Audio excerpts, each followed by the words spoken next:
ജലസ്രോതസ്സുകൾ മലിനപ്പെടുത്തിയാൽ കർശന നടപടി സ്വീകരിക്കുമെന്ന് മന്ത്രി പി പ്രസാദ് പറഞ്ഞു.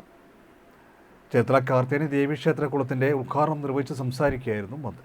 ജലസ്രോതസ്സുകളെ മലിനപ്പെടുത്തിയാൽ കർശന നടപടി സ്വീകരിക്കുമെന്നും കൃഷിവകുപ്പ് മന്ത്രി പി പ്രസാദ് പറഞ്ഞു. ചേർത്തല മുനിസിപ്പാലിറ്റിയിലെ നവീകരിച്ച ശ്രീ കാർത്തിയാനി ദേവീക്ഷേത്ര കുളത്തിന്റെ ഉദ്ഘാടനം നിർവഹിച്ച് സംസാരിക്കുകയായിരുന്നു മന്ത്രി.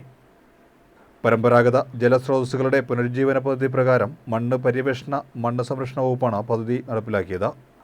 1.8 ലക്ഷം രൂപ ചെലവഴിച്ചാണ് കുളം നവീകരിച്ചത്. കുളത്തിന്റെ പാർശ്വഭിത്തി കെട്ടി നവീകരിക്കുന്നതിന് 91.6 ലക്ഷവും കുളത്തിനു ചുറ്റും സംരക്ഷണ ഭിത്തി കെട്ടി ഗ്രില്ല് സ്ഥാപിച്ച് സൗന്ദര്യവൽക്കരണത്തിനും ആറാട്ടുകുളപ്പുര ബലപ്പെടുത്തി നവീകരിക്കുന്നതിനും 17 ലക്ഷവുമാണ് ചെലവഴിച്ചത്. ചേർത്തല മുനിസിപ്പൽ ചെയർപേഴ്സൺ ഷേർലി ഭാർഗവൻ ചടങ്ങിൽ അധ്യക്ഷത വഹിച്ചു. 1,07,00,000 രൂപ മുടക്കിയാണ് നമ്മൾ ഈ പ്രവർത്തികൾ ഇപ്പോൾ പൂർത്തിയാക്കിയിരിക്കുന്നത്.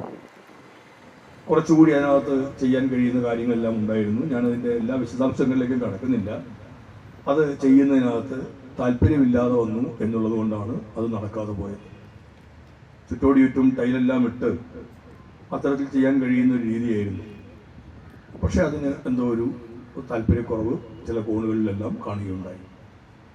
എങ്കിലും നമുക്ക് ഒരു കുളത്തിൻ്റെ പ്രാധാന്യം അല്പം പോലും നമുക്ക് കുറയ്ക്കാൻ പറ്റുന്നതല്ല. ആ പ്രാധാന്യത്തോടെ കുളം നിൽക്കേണ്ടത് അത്യന്താപേക്ഷിതമാണ്.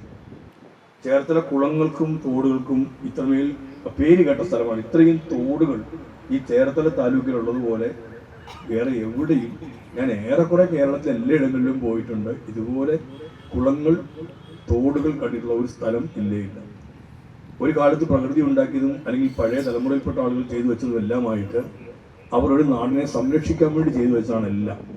ക്ഷേത്രങ്ങളുമായി മറ്റ് ആരാധനാലയങ്ങളുമായി ബന്ധപ്പെട്ട വിശ്വാസങ്ങളുടെ ഭാഗമായി ജനങ്ങൾ അതിലേക്ക് എത്തും. ഇതൊക്കെ എത്രയോ കൊല്ലങ്ങൾക്ക് മുമ്പ് ഉണ്ടായതാണ്. ഇവിടെ നേരത്തെ പറഞ്ഞതുപോലെ ഏറ്റവും പ്രധാനപ്പെട്ട ചില ഐതിഹ്യങ്ങളൊക്കെ പറഞ്ഞില്ല.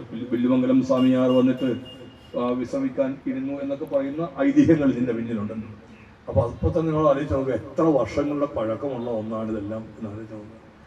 അന്നത്തെ നമ്മൾ പറയുന്ന ഈ ശാസ്ത്ര സാങ്കേതിക വിദ്യയോട് പിടിപാടില്ലാതിരുന്ന, മൊബൈൽ ഫോൺ കണ്ടിട്ടേ ഇല്ലായിരുന്ന, നമ്മൾ പറയുന്ന ആർട്ടിഫിഷ്യൽ ഇൻ്റലിജൻസിനെ കുറിച്ച് ചിന്തിച്ചിട്ട് പോലും ഇല്ലാതിരുന്ന ഒരു തലമുറയ്ക്ക് അറിയാമായിരുന്നു നമ്മൾ സംരക്ഷിക്കേണ്ടതിൽ ഏറ്റവും പ്രധാനപ്പെട്ട ഒന്ന് നമ്മുടെ വെള്ളത്തിൻ്റെ കാര്യമാണ് എന്ന്.